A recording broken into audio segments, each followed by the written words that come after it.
पाण्याचा आकार अभ्यासणार आहे. त्यामध्ये काय आहे, पाण्याला आकार नसतो.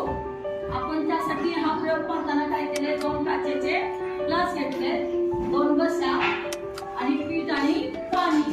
इथं 2 ग्लासचे आकृती काढलेले, इथं 2 बशा आहेत. तर असे हे 2 काय घेतलेत आपण, ग्लास घेतलेले आहोत आणि 2 डिश. तर आता आपण प्रथम काय केलेत बघा, एका डिश मध्ये पीठ ओतणार आणि एका डिश मध्ये पाणी ओतलेलं आहे, बरोबर. बघा आता दोन्ही डिशचा वापर झाला. त्यानंतर 2 ग्लास, एका ग्लास मध्ये पीठ ओतलेलं आहे, बघा बघा दिसते बाळांनो. आणि एका ग्लास मध्ये काय केलेलं आहे, पाणी ओतलेलं आहे. मग आता तुम्हाला माहिती आहे बघा, या ठिकाणी पिठाचा काय झालेला दिसतोय रे, दिसतोय का सर्वांना? हो. आणि पाण्याचं काय झालंय, आकार घेतलाय रे, आकार घेतलाय. ओके.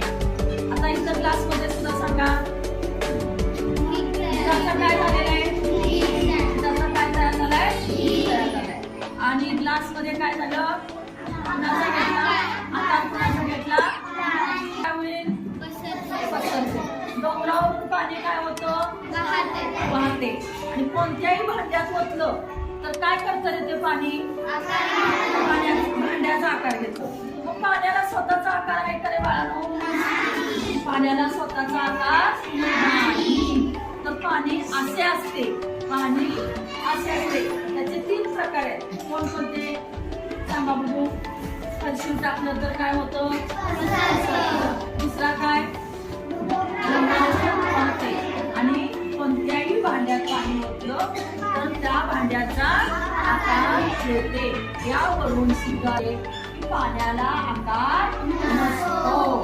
समजला हा सर्वांना प्रयोग? करून बघा आता. बघा धीर झालाय का बघा पाण्याचा, पिठाचा.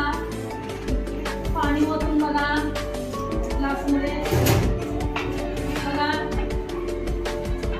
झालंय का बघा. तुम्ही दाखवा असं पाणी ओतताना, दाखव ग्लास मध्ये.